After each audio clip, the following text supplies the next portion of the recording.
Alors, une première réaction sur la scène québécoise, cette décision, celle du ministre des Affaires intergouvernementales, candidat péquiste, donc, dans Lac-Saint-Jean, M. Cloutier. Bonjour. Bonjour, bon midi. Alors, la Cour suprême vous donne raison sur toute la ligne, on peut le dire. Elle a retenu les 6 arguments présentés par le gouvernement du Québec. On peut donc dire que le plus haut tribunal du Canada protège les intérêts du Québec.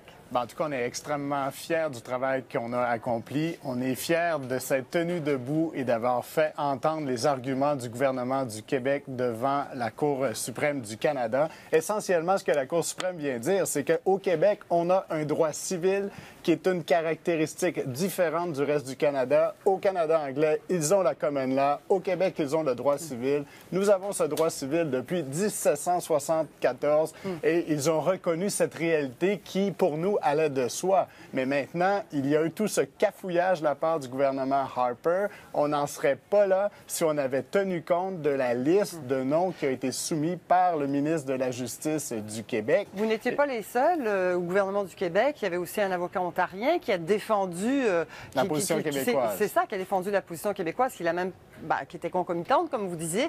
Mais cela dit, est-ce que ça ne vient pas renforcer finalement le fonctionnement de la plus haute cour canadienne?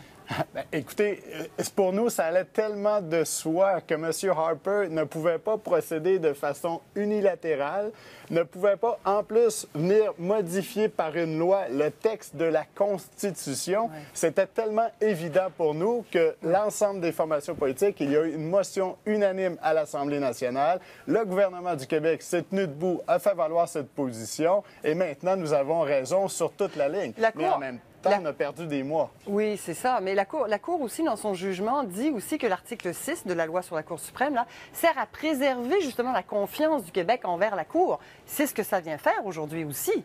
Absolument. Pour la première fois, on vient donner un caractère constitutionnel à l'article 6.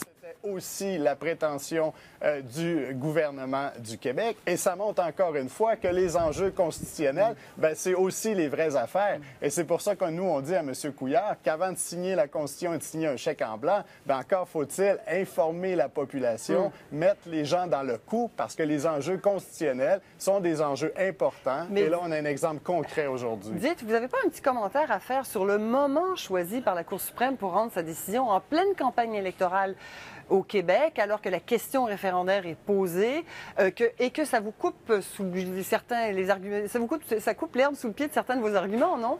C'est l'inverse. Ça montre qu'au contraire, on est capable de se tenir debout puis d'entamer des procédures devant la Cour suprême lorsqu'on juge que c'est nécessaire de le faire, qu'on est capable de défendre les intérêts du Québec, mais qu'on est aussi capable de s'entendre avec Ottawa quand c'est bien de le faire, comme Lac-Mégantic. Donc le fédéralisme canadien fonctionne.